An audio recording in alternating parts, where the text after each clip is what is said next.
कितना ईएमआई का बोझ कम होगा, ये बताइए।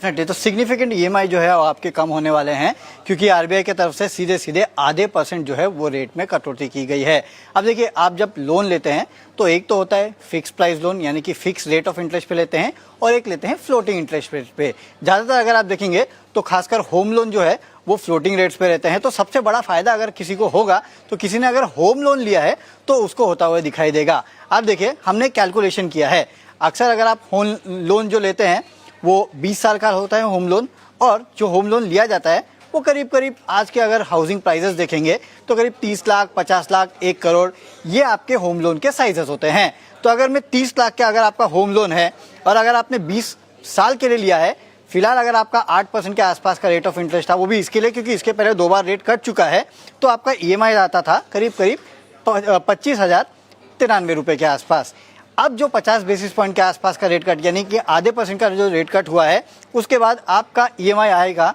24,168 रुपए के आसपास, यानी कि पूरी सेविंग आपकी होगी 925 रुपए प्रति महीना की। वहीं अगर आपने 50 लाख का होम लोन लिया है और 8% रेट ऑफ इंटरेस्ट 20 साल के लिए लिया है, तो आपकी सेविंग होगी प्रति महीना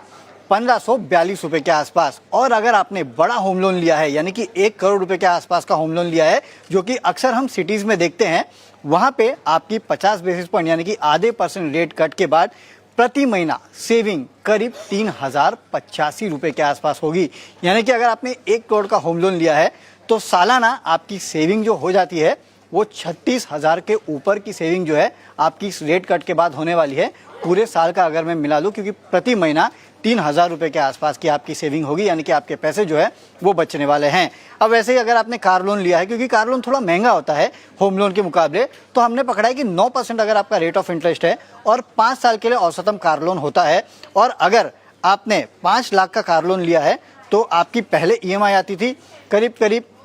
10,380 रुपए के आसपास। अब वो घट के हो जाएगी 10,260 रुपए के आसपास, यानी कि 121 रुपए प्रति महीने की आपकी सेविंग होगी। वहीं अगर आपने 10 लाख की कार लोन लिया हुआ है तो प्रति महीना आपको करीब 241 रुपए के आसपास की सेविंग होगी, और अगर आपने 15 लाख के आसपास का कार लोन लिया है तो 363 रुपए के आसपास की सेविंग जो है वो आपकी प्रति महीना होगी। ये मैं पर मंथ की बात कर रहा हूँ, आप इसको पूरे साल से जोड़ सकते हैं, क्योंकि अगर आपके समझो 350-400 रुपए प्रति महीना भी बच रहे हैं तो करीब 3 से 4 हज़ार रुपए